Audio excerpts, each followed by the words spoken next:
नमस्कार, आदाब, सत श्री अकाल और खुशामदीद। Very very good evening to all of you people. This is your master teacher Harsh Prem, जो कि आज आपके लिए एक बहुत बेहतरीन सेशन लेकर आए हैं। और वो बहुत बेहतरीन सेशन है कि आप MIT Massachusetts institute of technology, जो कि यूनाइटेड स्टेट्स ऑफ अमेरिका में है, इस कॉलेज में, जो कि पूरे विश्व का, भारत का नहीं बल्कि पूरी दुनिया का नंबर 1 कॉलेज माना जाता है in the field of engineering, आप इस कॉलेज में पढ़ सकते हैं। और वो भी absolutely free of cost, ₹0 expand. In fact tuition fees भी फ्री होगी, और ट्यूशन फीस के साथ आपका रहना भी, आपका खाना भी, सारी चीजें फ्री हो सकती हैं। This is very much possible. तो आज बताने वाला हूं इस सेशन में कि ये कैसे पॉसिबल होगा। आप अगर एक इंडियन स्टूडेंट हैं तो आपको क्या क्या चीजें चाहिए, किस तरीके से आप इस कॉलेज में जा सकते हैं और IIT से 1000 गुना ज्यादा बेहतर एक कॉलेज में पढ़ सकते हैं, जिसका पूरी दुनिया में बहुत हाई रेपुटेशन है। मान सकते हो कि यहां से पढ़ लेने के बाद शायद ही ऐसा हो कि आपकी नौकरी, मतलब नौकरी वोकरी तो शायद बहुत छोटी चीज हो जाए भैया, नौकरी भी लग जाए और हो सकता है कि तुम 100 लोगों को नौकरी देने लायक बन जाओ, सीधा बहुत बड़े पोजीशन पे नौकरी लगे, या फिर हो सकता है तुम कुछ अपना स्टार्टअप ही कर लो, क्योंकि जगह बहुत तगड़ी है। ठीक है, तो चलिए शुरू करते हैं इस वीडियो को। पहला तो जानना चाहता हूं तुम सबसे, कमेंट बॉक्स में लिखकर बताओ तुम में से कितने ऐसे बच्चे हैं जो एक्चुअली में ये सोच रहे हैं, या नहीं सोच रहे हो तो मैं बता रहा हूं, बोल रहा हूं तो इसको सुनकर ये फील हो रहा है कि सर अगर अपॉर्चुनिटी मिली आउट ऑफ इंडिया जाने की और वहां से पढ़ाई करने की, तो I am up for it. मैं जाना चाहता हूं, जाना चाहती हूं। और मुझे अगर, मतलब क्योंकि जनरली बाहर जाने में सबसे बड़ा डाउट यही रहता है बच्चों का, पैसा बहुत लगेगा, इतना पैसा आएगा कहां से। तो अगर आपको ये कहा जाए कि भैया पैसा नहीं लगेगा, बस आने जाने का जो खर्चा वर्चा है वो सब मैनेज कर लेना, फ्लाइट टिकट वगैरह, बाकी तुमको रहना खाना पीना और वहां पढ़ना उड़ना सब फ्री है, तो क्या जाओगे? जाने के लिए तैयार हो? यस और नो चैट बॉक्स में सारे बच्चे। पायल कह रही है यस सर, अनुराग कह रहा है यस सर। अच्छा, सारे बच्चे कह रहे हैं यस सर, शायद ही कोई बोल रहा है नो सर। बहुत बढ़िया, अच्छी बात है, अपॉर्चुनिटी तो अपॉर्चुनिटी होती है। चलो very good, let's move on. तो अब आपको सबसे पहले बताता हूं कि ये आप ही नहीं सोच रहे हैं, ऐसा बहुत लोग सोच रहे हैं। और इनफैक्ट क्यों ये MIT इतना फेमस है? क्योंकि सारे टॉपर्स यहां जाना चाहते हैं। साल 2020 का न्यूज है, JEE एडवांस का टॉपर चिराग फैलोर का JEE एडवांस का टॉपर था। IIT बॉम्बे में कंप्यूटर साइंस पक्की बात थी। IIT बॉम्बे छोड़ो, IISc बैंगलोर जा सकता था, लेकिन ना इसने IISc चुना ना IIT चुना, ही चोज MIT। और ये बच्चा IIT का एग्जामिनेशन दिया, ऑल इंडिया रैंक 1 आया, लेकिन इसने IIT नहीं चुना, ये छोड़ दिया और ये MIT गया। और ये सिर्फ चिराग फैलोर की बात नहीं है, ऐसे बहुत सारे IIT टॉपर रहे हैं पिछले सालों में। ये देखो, साल 2024 की न्यूज है ये। Meet Indian genius who got AIR1 in IIT JEE took admission to IIT Bombay but left in just 2 years due to, और ये आगे चलकर MIT ज्वाइन किया। न्यूज 18 का ये रिपोर्ट है। ये बच्चा JEE एग्जामिनेशन 2006 बहुत पुराना, बट उस वक्त भी meet Raghu Mahajan, the JEE topper who dropped out of IIT Delhi to enroll at MIT। IIT Delhi को बीच में छोड़ दिया। उसके बाद इंडियन एक्सप्रेस का न्यूज जुलाई 2023 का, student with AIR 99 in JEE advance chose MIT over IIT for research opportunities, flexible curriculum. कुछ तो बड़े फायदे हैं जिसकी वजह से अधिकांश बच्चे जो टॉपर्स हैं और जिनको मौका मिल रहा है और जो जा पा रहे हैं, जिनको कॉलेज सेलेक्ट कर ले रहा है, वो बच्चे जा रहे हैं आपका MIT में। समझ पाए? तो ये भैया, इससे एक बात समझ में आती है कि भैया टॉपर्स का चॉइस है तो, और है भी, पूरे वर्ल्ड का नंबर 1 कॉलेज है। शुरू करते हैं मैसाचुसेट्स इंस्टीट्यूट ऑफ टेक्नोलॉजी के बारे में। MIT जो कि USA में है, बहुत बढ़िया भव्य सा कैंपस है। ये साल 1961 में बना, नहीं एक मिनट, ये 1961 में बना है। मेरे को पता नहीं क्यों लग रहा है ये शायद डाउट, चलो हाँ 1961 में बना, बाकी सारे आईवी लीग हैं। साल 1961 में बना हुआ है। कैम्ब्रिज मैसाचुसेट्स में है। कैम्ब्रिज एक जगह है, मैसाचुसेट्स एक स्टेट है, जैसे भारत में स्टेट्स होते हैं ना, यूपी बिहार, वैसे मैसाचुसेट्स वहाँ का स्टेट है और कैम्ब्रिज वहाँ का शहर है। प्राइवेट कॉलेज है पूरी तरह से, 168 एकड़ का कैंपस है और a hub for research, teaching and innovation known for its demanding workload and hands-on approach to learning। तो ये बहुत ही फेमस कॉलेज है, बहुत ही बढ़िया बड़ा कॉलेज है। अब रैंक इसका 1 है ग्लोबली, पूरी दुनिया में रैंक 1 है for engineering and technology. QS 2025 की रैंकिंग है। 97 से ज्यादा नोबेल प्राइज विनर्स यहां से निकले हैं। नोबेल प्राइज जिनको मिला, समझ सकते हो कितने बड़े लोग हैं। वो लोग इस कॉलेज से पढ़े हुए थे। Turing award winners computer science के क्षेत्र में एक बहुत बड़ा अवार्ड है। एंड फील्ड मेडलिस्ट, मैथमेटिक्स के क्षेत्र में सबसे बड़ा अवार्ड कहा जाता है फील्ड मेडल को। जैसे नोबेल प्राइज सबसे बड़ा अवार्ड है इन ऑल फील्ड्स, पर नोबेल प्राइज मैथमेटिक्स में नहीं मिलता, मैथमेटिक्स में फील्ड मेडल मिलता है।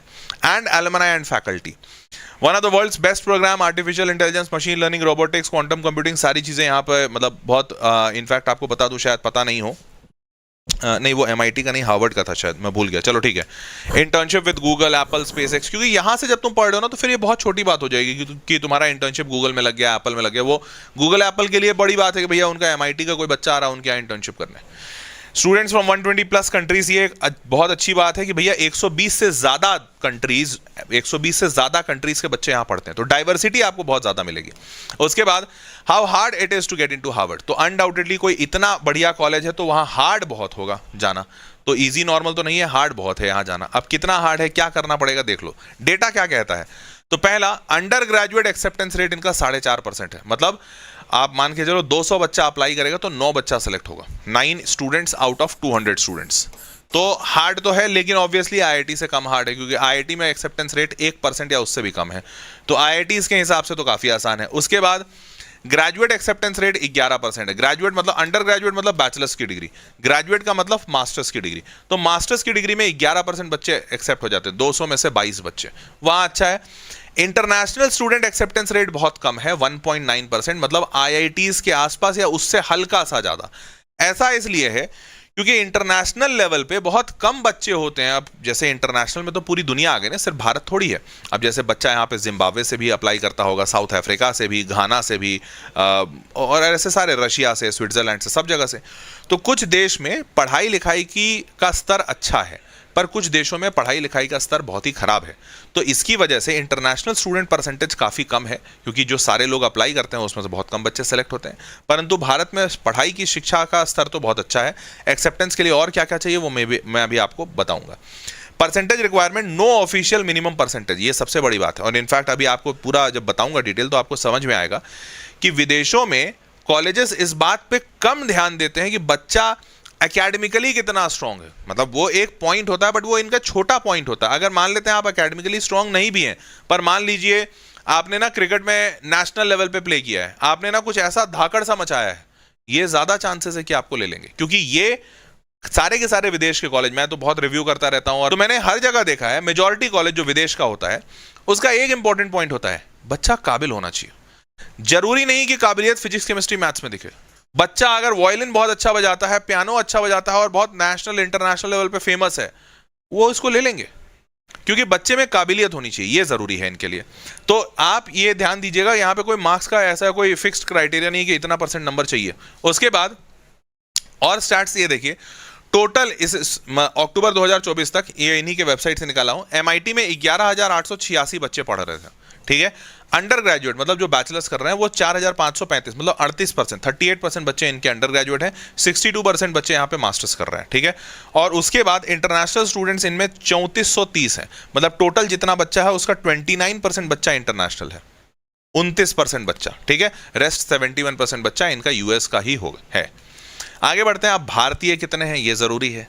साल 2025, 24, 23, 22 भारतीय 20, 21, 22, 23 ऐसा ही, मतलब करीबन 20 से 30 के बीच में ही रहते हैं हमेशा अंडर ग्रेजुएट कोर्सेज में। तो आप मान के चलिए कि जाना तो कठिन होगा अनडाउटेडली। ऑल्दो ये मत सोचिएगा कि सर 15 लाख बच्चा है JEE में तो 15 लाख में से 20 का सिलेक्शन हुआ ना। 15 लाख में से 5 लाख बच्चा भी अप्लाई नहीं करता, 5 लाख छोड़ो शायद 50,000 भी नहीं करता। क्यों? क्योंकि भाई इतनी बड़ी, कहते हैं ना, मुश्किल ये नहीं है कि तुम मुश्किल चीजें हासिल कर सकते हो कि नहीं, सबसे बड़ी मुश्किल तो हमारे अंदर यह है कि हम मुश्किल चीजों को हासिल करने का सपना भी नहीं देख पाते। तो आप याद रखिएगा, कठिनाई इस बात में नहीं है कि बच्चा MIT जा सकता है कि नहीं, सबसे पहले तो बच्चा विश्वास ही नहीं करता है कि उसका एडमिशन दुनिया के सबसे बेस्ट कॉलेज में हो सकता है। उसको लगता है भाई मैं तो IIT NIT में, NIT छोड़ो IIIT नहीं मिला मेरे को, जो भारत का तीसरा बेस्ट इंस्टीट्यूट है वहां नहीं जा पाया, तो दुनिया के नंबर 1 में क्या जाऊंगा। अब बच्चा अपना खुद का ऐसा कॉन्फिडेंस तोड़ देता है कि वो अप्लाई ही नहीं करता। हर साल मुश्किल से 2-4 हज़ार एप्लीकेशंस आते हैं, मतलब ऑफिशियल कोई डेटा तो है नहीं, बट 2-4-5 हज़ार एप्लीकेशंस आते हैं, इतने ही बच्चे अप्लाई करते हैं MIT जैसे बड़े कॉलेजेस में, और उसमें से 20 बच्चे 25 बच्चे जो भी सेलेक्ट होने हैं। ये अंडर ग्रेजुएट का बता रहा हूँ, ग्रेजुएट में अनडाउटेडली ज़्यादा है, क्योंकि ग्रेजुएट में बहुत बच्चे अप्लाई करते हैं। एक बार जब बच्चा मास्टर्स के लिए जाता है तब तक वो बहुत ज़्यादा, मतलब मस्तिष्क से ओपन हो चुका होता है। तो यहाँ पर 250 से 300 बच्चे हर साल पढ़ाई करते हैं MIT में। क्लियर? तो देखो, अगर ये बच्चा पढ़ पा रहा है मास्टर्स के बाद, तो ऐसा थोड़ी कि बैचलर्स में वो नहीं पढ़ पाएगा। बैचलर्स में बस उसको जानकारी नहीं है, और उससे भी बड़ी बात, उसका कॉन्फिडेंस खुद का बहुत टूटा रहता है। क्लियर? अब आईआईटी जिसका नहीं निकलेगा, जेई मेंस नहीं निकलेगा, तुम में से कितना लोगों का कॉन्फिडेंस अभी हिला हुआ है? देखना सारे बच्चे लिख देंगे मी मी मी मी। क्यों? क्योंकि जिसका जेई नहीं निकला बेचारे का क्या कॉन्फिडेंस होगा? हमारे भारत की शिक्षा प्रणाली ही बच्चा का कॉन्फिडेंस तोड़ती है। हमारी शिक्षा प्रणाली ऐसी बनी हुई है कि भाई फिजिक्स केमिस्ट्री मैथ्स में नंबर नहीं आया मतलब बेकार हो, ठप्पा लग गया, खराब। तो इसकी वजह से बच्चा बेकार हो जा रहा है। इंजीनियरिंग कोर्सेज इनके यहाँ क्या क्या है? तो एरोस्पेस है, आर्टिफिशियल इंटेलिजेंस है, decision making, biological engineering, chemical biological engineering, chemical engineering, computer science, electrical, material science and engineering, mechanical and ocean, और मैकेनिकल और न्यूक्लियर साइंस इंजीनियरिंग। तो बहुत सारे ऑप्शन हैं। आपका मेजर जो फोकस होगा, जहां तक मैं समझ पा रहा हूं, कि कंप्यूटर साइंस होगा, आर्टिफिशियल इंटेलिजेंस होगा, तो इन दोनों में आप जा सकते हो। अब जाना कैसे है बॉस? एडमिशन का क्या तरीका है? तो एडमिशन का तरीका ये है, सबसे पहला इसमें लिखा हुआ है, इनके वेबसाइट पे ही लिखा हुआ था, मैंने सारे स्निपेट लिए हैं, इक्वल अपॉर्चुनिटीज फॉर ऑल। तो पहला ये कहते हैं कि selection process at MIT is student centred, each application is evaluated with its unique context, no school, no state, no regional quota are applied. मतलब ऐसा बिल्कुल मत समझिएगा आप कि यूएसए के अगर आप होंगे तो आपको ज्यादा तवज्जो मिलेगी, या आप भारत के हैं तो कम मिलेगी, या कहीं और के हैं तो ज्यादा कम, कुछ भी नहीं। ये सारे बच्चों को बराबर तोलते हैं, ये बता रहे हैं। ठीक है, अच्छी बात है, उम्मीद करते हैं इतना बड़ा यूनिवर्सिटी है तो सही बोल रहा होगा। आगे, high school percentage, MIT does not require specify high school cut off scores. कोई कट ऑफ स्कोर नहीं है। हाँ, ऐसा भी मत कीजिएगा कि 30% आप ला रहे हैं, आप एकदम फेल ही कर जा रहे हैं, तो वैसे को नहीं लेगा। लेकिन हाँ, अगर आपका 80% आया है, चाहे 90 चाहे 95, इनको उतना ज़्यादा फर्क नहीं पड़ेगा। बस ये पूछेंगे ज़रूर कि भैया कम क्यों है, ज़्यादा क्यों है। उसके बाद application should pursue a broad rigorous academic program. दिखना चाहिए कि बच्चा मेहनत बहुत किया है और इससे सीखा बहुत कुछ है, फाइटर बच्चा है, ऐसा दिखना चाहिए कि यार जोश है लड़के में, जोश है, अलग टाइप की लड़की है, ऐसा कुछ दिखना चाहिए। Strong foundation in high school prepares student for success at MIT. अब यहां से देखते हैं कि अब इनको रिक्वायरमेंट क्या होता है। तो देखो, हर अलग अलग देश में अलग अलग पढ़ाई है, तो ये देश के हिसाब से नहीं आते हैं। ये बोलते हैं हमको दो ही चीज़ की रिक्वायरमेंट है। पहला कि आप अंग्रेजी बोल सकते हैं, उसमें आपकी काबिलियत होनी चाहिए। तो अंग्रेजी के मल्टीपल एग्जामिनेशंस होते हैं जो आपकी काबिलियत सिद्ध करेंगे, जैसे टोफेल हो गया, आईएल्ट्स हो गया, पीटी हो गया, कैम्ब्रिज हो गया, ड्यूलिंगो हो गया। तो ऐसे बड़े सारे एग्जामिनेशंस हैं। सबसे फेमस पूछोगे, जो मेजॉरिटी 90% बच्चा देता है, वो है आईएल्ट्स एग्जामिनेशन। तो आईएल्ट्स की तैयारी हम इस चैनल पे करवा भी रहे हैं। मैम एक अश्मिता मैम है, वो बहुत अच्छा तैयार करवा रही हैं, क्योंकि इस आईएल्ट्स में 4 सेक्शन होते हैं। एक होता है रीडिंग, फिर होता है राइटिंग, फिर होता है लिसनिंग, फिर होता है स्पीकिंग। तो आपको रीडिंग और राइटिंग तो आसान पड़ता है, क्योंकि बच्चा लिखना पढ़ना तो जानता है। भारत में पढ़ाई की स्तर इन मामलों में अच्छा है। लेकिन भारत में सबसे बुरी स्थिति जो है वो है स्पीकिंग की। बच्चा अंग्रेजी बोल नहीं पाता। हेलो मैडम, आई गो वॉशरूम, आई वाशरूम। अब वो बेचारा आई गो वाशरूम यही पूछता है। तो यहां पर बस एक गड़बड़ है। ऑल्दो अगर आप इसको अच्छे से समझ पाते हैं तो आपके लिए आसान होगा, बट फिर भी आपको लिसनिंग और स्पीकिंग थोड़ा अच्छा करना होगा। आईएल्ट्स में स्कोर कितना चाहिए होता है? तो इसका मैक्सिमम स्कोर होता है 9 का बैंड होता है। 9 के बैंड में आपको 7 से 7.5 के बीच में होना होता है। 7 से 7.5 से ऊपर भी हो जाएगा तो कोई बुराई नहीं है, बट 7 मिनिमम आपका होना चाहिए। आउट ऑफ 9 7 बैंड आना चाहिए। क्लियर? इसके लिए अश्मिता मैम इसी चैनल पे आईएल्ट्स के पूरे सेशंस भी करा रही है। अश्मिता मैम है, बहुत बढ़िया इंग्लिश पढ़ाती है, मजेदार, मजा आ जाता है, मेरे को पढ़ के मजा आ जाता है। तो आगे बढ़ते हैं। दूसरा एग्जामिनेशन इनका होता है सैट। इसको तुम मान सकते हो कि ये है जेडब्ल्यू। क्यों? क्योंकि ये जो सैट का स्कोर है, SAT is scholastic aptitude test, यहां पर आपके 2 सेक्शन पूछे जाते हैं। तो सैट ये जैसा 2 एग्जामिनेशन है, या तो आप सैट दे लो या तो एक्ट। सैट है स्कॉलिस्टिक एप्टीट्यूड टेस्ट, एक्ट है अमेरिकन कॉलेज टेस्टिंग। ठीक है? सैट में आपसे 2 चीजें पूछी जाती है, एक होता है मैथमेटिक्स और एक होता है एप्टीट्यूड। ठीक है? मैथमेटिक्स का जो पेपर होता है वो 800 नंबर का होता है, एप्टीट्यूड का भी जो पेपर होता है वो 800 नंबर का होता है। 800 मिलाकर होते हैं 1600। 1600 में इस यूनिवर्सिटी में बच्चा जो जनरली एक्सेप्टेड होता है, ऐसा नहीं कि इससे कम वाला बच्चा एक्सेप्ट ही नहीं होता है 1500 वाला भी एक्सेप्ट होता है, 1490 वाला भी, बट जनरली ये जो एक्सेप्ट करते हैं उसमें मेजॉरिटी बच्चा 1520 से 1580 के बीच में कुछ नंबर लाता है 1600 में। ठीक है? तो भैया टफ अनडाउटेडली थोड़ा है, बट इतना आपको लाना पड़ेगा। अगर एसीटी देते हैं तो एसीटी का फुल मार्क्स जो है वो 36 है, बैंड कह लो, तो इसमें आपको 35 या 36 लाना होता है। तो यहां पर अनडाउटेडली थोड़ा कठिन हो जाता है।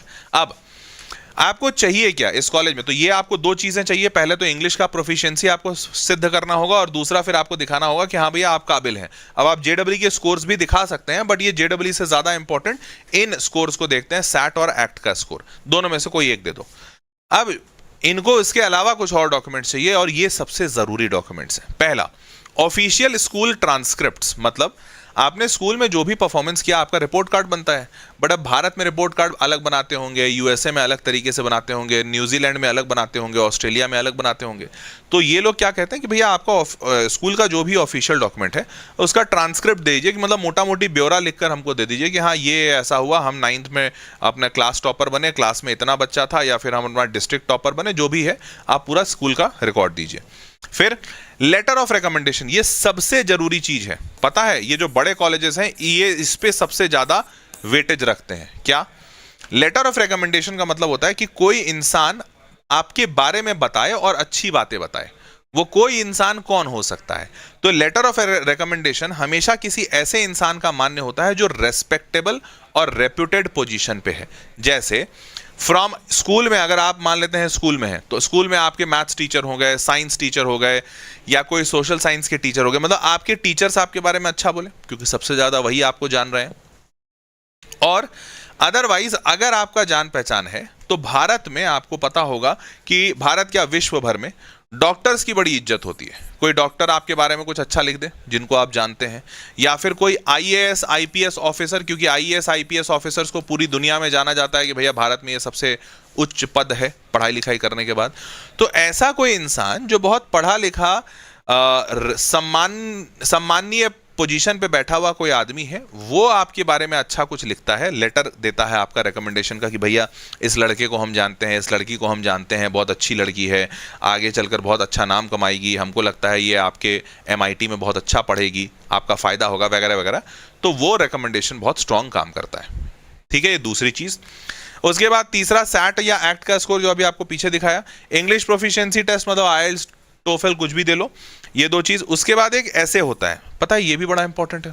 आप सोच के देखो, ऐसे तो लास्ट स्कूल में लिखे थे, पर ऐसे में क्या होता है ध्यान से देखो, डॉक्टर और टीचर बिलोंग, हाँ, बोलेंगे तू जाएगा एमडी क्वांटम फिजिक्स का अच्छा लगा, क्वांटम फिजिक्स बोल रहा है कि डॉक्टर और टीचर बोलेंगे अच्छा तू जाएगा एमआईटी देखो भैया, अगर टीचर तुम्हारे बारे में ऐसा बोल रहा है तो सीरियस है, फिर तुम एमआईटी नहीं जा पाओगे, क्योंकि एमआईटी तो सच में पूछेगा टीचर से या जो भी है आपके अच्छे इंसान, जो भी रिकमेंडेशन आप डालते हैं कि भैया ये लड़का कैसा है, लड़की कैसा है, वो एक्चुअली में पता करते भी हैं बच्चे के बारे में। तो कहते हैं ना, मतलब ये एक तरह से कॉलेज एडमिशन नहीं, ये लोग पूरा जॉब वेरिफिकेशन टाइप का करते हैं कि भाई कैसा है, रखूं नहीं रखूं, इस टाइप से।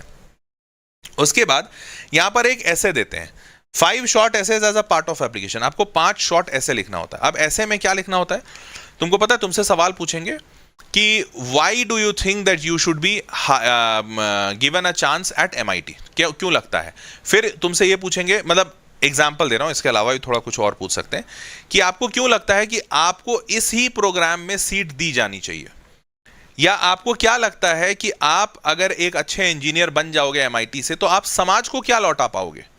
अब ऐसे ऐसे ना कुछ ऐसे सवाल पूछे जाते हैं जो थोड़े हाइपोथेटिकल लेवल पे होते हैं, मतलब वो एक्चुअली में पढ़ाई लिखाई की बातें नहीं पूछेंगे। तो ये इन ऐसे से ये देखना चाहते हैं कि तुम्हारा मानसिकता क्या है, तुम किस तरीके के इंसान हो। क्या तुम ये कह रहे हो कि सर मैं अगर एमआईटी से पढ़ लूंगा ना तो आगे चल कर ना इतना पैसा कमाऊंगा, इतना पैसा कमाऊंगा, पैसा पीट दूंगा सर, क्या बताऊं, मैं ना कोठी ठोक लूंगा, बंगला लूंगा, बंगला। तो ये पहले फुर्सत में तुमको भगा देंगे। ऑन द कॉन्ट्ररी, शायद तुम अगर ये कहो कि एमआईटी से पढ़ने के बाद अनडाउटेडली मेरा लेवल बढ़ जाएगा एज अ पर्सन, मैं मतलब जैसे हर इंसान अच्छे कॉलेज से पढ़ने के बाद अपना फायदा तो देखेगा ना यार, कोई भी इंसान पढ़ रहा है क्यों पढ़ रहा है, इसीलिए कि भाई तुम पैसा कमाओ। लेकिन इसको कहने का एक अच्छा तरीका हो सकता है कि मैं जब पढ़ लूंगा एमआईटी से तो मेरा थिंकिंग लेवल बहुत अच्छा हो जाएगा, और अगर मेरा थिंकिंग लेवल अच्छा हुआ तो मेरे पूरे परिवार और जिस गांव का मैं इंसान हूं, बच्चा हूं, मेरा पूरा गांव मुझे देखकर प्रेरित होगा, और कई सारे सदियों की जो बेड़ियां हैं पैरों में लगी हुई, वो बेड़ियां टूटेंगी, और कई सारे लोग अपने बच्चों को बाहर भेजना शुरू करेंगे पढ़ाई लिखाई के लिए, क्योंकि उन्हें उनके आंखों के सामने एक एग्जाम्पल दिखेगा कि विदेश जाकर भी बच्चा अच्छी तालीम हासिल कर सकता है और अपने माता पिता की, अपने समाज की की बढ़ोतरी में कार्य मतलब योगदान दे सकता है। अब सोच के देखो, ऐसा वाला जो रिप्लाई है सामने वाले को कितना मोहित कर देगा। बोलेगा अरे यार कितना बड़ा सोचता है लड़का, कितना अच्छा बात सोचता है। ऑन द कॉन्ट्ररी तुम लिख दो खूब पैसा पीटेंगे सर, एकदम करोड़पति बन जाएंगे, तो भाई तुमको भगा देंगे। तो ऐसी बातें, ऑल्दो इसमें हमेशा कहा जाता है कि कभी भी इन एसेज में झूठ नहीं लिखना चाहिए, क्योंकि आगे चलकर आपका इंटरव्यू होता है, और अगर आपने झूठ लिखा है तो भाई तुम्हारी उम्र भी बहुत ज़्यादा नहीं है ना कि तुम इतना बढ़िया झूठ बोल लो कि तुम्हारा कभी पकड़ाए नहीं। तो आगे चलकर इंटरव्यू में इंटरव्यूअर पकड़ लेता है कि अच्छा इस लड़के ने या लड़की ने जो लिखा है वो उसको मानता नहीं है, तो आपसे इंटरव्यू लिया जाएगा और आप झूठ कहेंगे तो थोड़ा दिक्कत है। फिर statement of purpose. Statement of purpose मतलब आपका क्या उद्देश्य है MIT जाने का, आप अपने बारे में बताइए। तो जैसा मैंने बताया वो वैसे ही टाइप का कुछ रिप्लाई होगा। तो ये दोनों में ना बहुत प्रोफेशनल हेल्प भी लेते हैं लोग। बहुत सारे लोग ऐसा होता है कि प्रोफेशनल्स को हायर करते हैं या उनको बोलते हैं, उनको पैसा देते हैं, उनसे हेल्प लेते हैं कि हम क्या लिखें, कैसे लिखें जिससे मेरा सिलेक्शन हो जाए। ऐसी चीज़ें बहुत ज़्यादा होती हैं। ठीक है, चलिए आगे बढ़ते हैं। उसके बाद MIT का जो एडमिशन होता है वो मिड अगस्त से शुरू होकर जनवरी के बीच में चलता है। ठीक है, अगस्त से जनवरी के बाद इनका बंद हो जाता है, क्योंकि इनकी क्लासेस फिर शुरू होने वाली रहती है 2-3 महीने में। Currently most under graduate programs have closed applications. अब अगस्त में इनका एप्लीकेशन शुरू होगा। आपको हो सकता है लग रहा है और बहुत टाइम है अभी, नहीं, विश्वास मानिए टाइम नहीं है, क्योंकि आपको जितनी चीज़ें चाहिए ना इन सब का इंतजाम करते करते बहुत समय लग जाता है। उसके बाद एप्लीकेशन फीस कितना है, $75 $75 मतलब करीबन 6,500 रुपए लगता है अप्लाई करने में। ठीक है, तो 6,500 रुपए बहुत ज्यादा नहीं है। फीस कितनी है, अब ध्यान दीजिएगा, यहां पर ऐसा करके झटका लगेगा, लेकिन मैं आपको बता दूं जो ऐसा थंबनेल पे लिखा था वो बिल्कुल सत्य है। आप MIT में 100% फ्री, 100% फ्री पढ़ सकते हैं। कैसे पढ़ेंगे वो अभी आगे बताऊंगा। तो यहां का ट्यूशन फीस है एक साल का फीस है 52.5 लाख रुपए। 52.5 लाख रुपए एक साल का फीस है।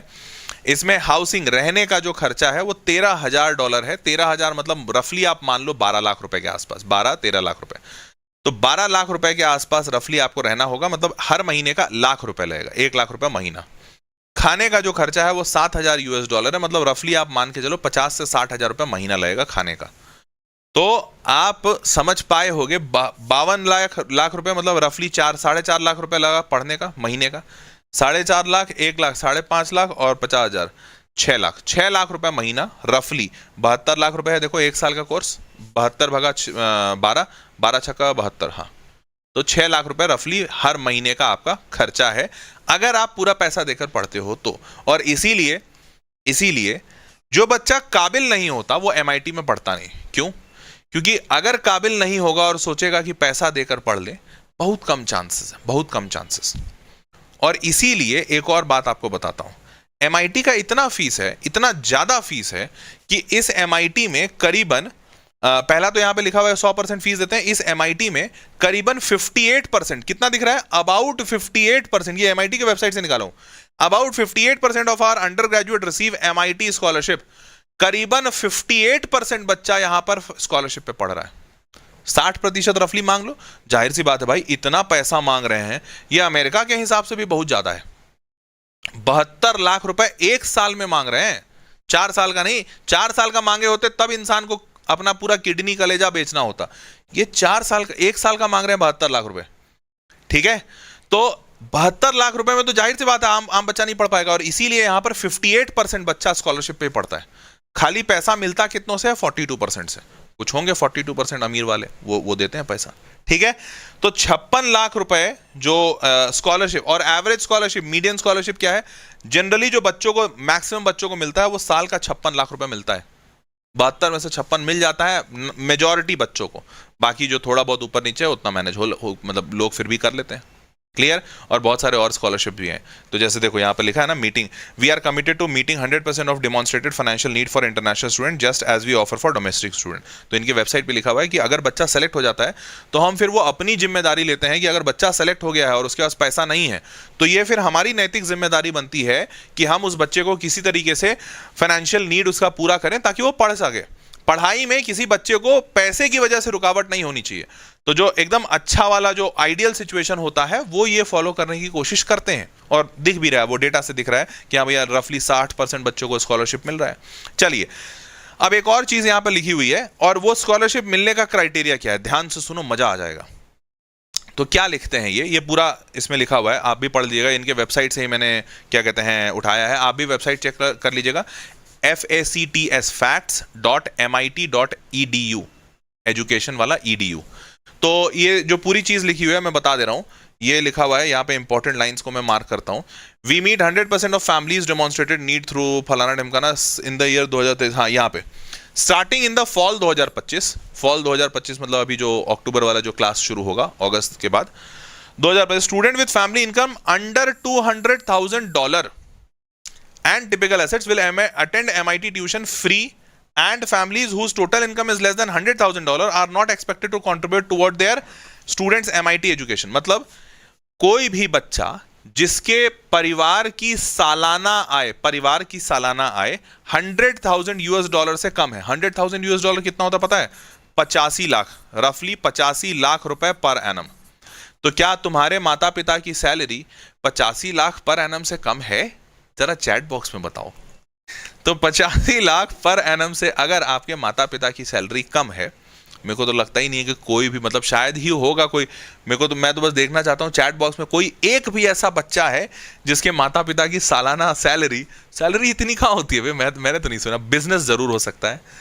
तो 85 लाख प्रति वर्ष से अगर कम कमाते हैं आपके माता पिता, तो आप यहां पूरा फ्री पढ़ेंगे। और 85 लाख ही नहीं, यहां पर 200 है, मतलब इसका डबल 1.7 करोड़ पर एनम, इतने से कम है तो आपको मुफ्त पढ़ाया जाएगा। यस देखो सारे कह रहे हैं यस सर। मैं देख के ऐसा नहीं लगा, मैं भी जब इसको पढ़ा ना तो मेरे को लगा कि हम तो बहुत ज्यादा गरीब है बे। तुमको ऐसा नहीं लगा कि मतलब एक कॉलेज कह रहा है ना कि जैसे हमारे इंडिया में क्या होता है, अगर आपके परिवार की सालाना आय 4 लाख रुपए से कम है तो आपको स्कॉलरशिप मिलेगा। तो हमको लगता है कि अच्छा ठीक है, हम लोग अमीर लोग हैं क्योंकि हमारा 4 लाख पर एनम से बहुत ऊपर है। लेकिन इसको देखकर लगा कि हम लोग तो मतलब इतने ज्यादा गरीब हैं, 85 लाख पर एनम से अगर कम है तो स्कॉलरशिप पूरा फ्री मिल जाएगा। तो मैं वही सोच रहा हूं कितना टाइम लगेगा 85 लाख पहुंचने में, वो भी साल का। मतलब बाप रे बाप, बहुत ज्यादा गरीब महसूस करा दिया MIT ने हम सबको। आगे बढ़ते हैं। तो वैसे आपको बता दूं, ये सिर्फ MIT के साथ नहीं है। तो अगर आपको लग रहा हो ये MIT के साथ है, ऐसा नहीं। ये 100% स्कॉलरशिप जो मैंने हार्वर्ड यूनिवर्सिटी बनाया, यहां पर भी ये कहते हैं, ये जो बड़े बड़े कॉलेजेस हैं इनमें ये बात हर जगह दिखती है, 100% tuition fee waiver for families earning less than 85,45,664। ये प्रिंसटन का है, प्रिंसटन का मैंने बनाया है जीरो फीस 2.2 करोड़ स्कॉलरशिप। ये इसी से, क्यों हर फैमिली को जिसका भी 85 लाख पर एनम से कम का फैमिली इनकम है उसको पूरा फ्री कर देते हैं, रहना खाना सब कुछ मिला के 4 साल का 2.25 करोड़ रुपए आ रहा है, सिर्फ ट्यूशन फीस, रहना खाना अलग, और वो भी फ्री देते हैं। उसके बाद हार्वर्ड यूनिवर्सिटी में लिखा है 73 लाख रुपीज से कम है तो 73 लाख 85 लाख है, इससे तो सभी कम होते हैं, है ना? है। तो इसीलिए यहां पर इन मेजॉरिटी यूनिवर्सिटीज में ऐसा होता है, हार्वर्ड में भी, प्रिंसटन में भी, MIT में भी, कि अगर आपके परिवार की इनकम 70-80 लाख रुपए से कम है साल की, तो आपको ऑलमोस्ट पूरा फ्री पढ़ाएंगे। ठीक है, चलिए आगे बढ़ते हैं। तो international students who have to follow these 2 steps, 2 step क्या है? पहला, आपको एक CSS प्रोफाइल बनाना पड़ेगा, a tool provided by the college board to help determine whether a student is eligible for need based MIT scholarship और not. तो आपको सबसे पहले एक CSS प्रोफाइल बनाना है जिसके थ्रू आपको पता चलेगा या कॉलेज आपको बताएगा कि आपको स्कॉलरशिप मिलेगी कि नहीं। अगर ये पता चल गया स्कॉलरशिप मिलेगी, तब तो आगे का प्रोसेस तुम कर सकते हो। उसके बाद सबमिट पेरेंटल टैक्स रिटर्न्स और इनकम डॉक्यूमेंटेशन, अपने माता पिता का इनकम टैक्स का जो भी डॉक्यूमेंट होता है वो सबमिट कीजिए। उससे ये वेरीफाई करेंगे कि हाँ भैया तुम सच में गरीब हो या खाली फोकट दिखा रहे हो कि गरीब हो। अगर वो सब सबमिट करते हो और दिख जाता है कि हाँ तुम सच में बहुत गरीब हो, तो then college board secure iDoc platform, ये इस iDoc प्लेटफॉर्म पे आपका पूरा वेरिफिकेशन होगा। वेरिफिकेशन हो जाता है तो फिर आपको स्कॉलरशिप मिल जाएगी। स्कॉलरशिप अगर एक बार मिल जाती है तो फिर बस तुमको USA जाना है, बाकी तो ये लोग देख लेंगे। क्लियर? अब क्या तुम रेडी हो दुनिया के बेस्ट इंजीनियरिंग कॉलेज में पढ़ाई करने के लिए? बोलो जल्दी हाँ या ना, यस और no. Come on people, are you all ready, all set? तैयार हो? पढ़ना चाह रहे हो MIT USA में, वो भी फ्री ऑफ कॉस्ट, जहां का 1 साल का खर्चा 85 लाख रुपए पर एनम, 72 लाख रुपए, sorry 72 lakh rupees per annum है। कर सकते हो? जाना चाह रहे हो? चलो सारे बच्चे लिख रहे हैं, जाहिर सी बात है। ये तो ऐसा सवाल हो गया, मैंने पूछ लिया क्या तुम्हें 72 लाख रुपए चाहिए, बोलो हाँ या ना। बच्चा बोले हाँ यार कैसी बातें कर रहे हो, 72 लाख तो सबको चाहिए।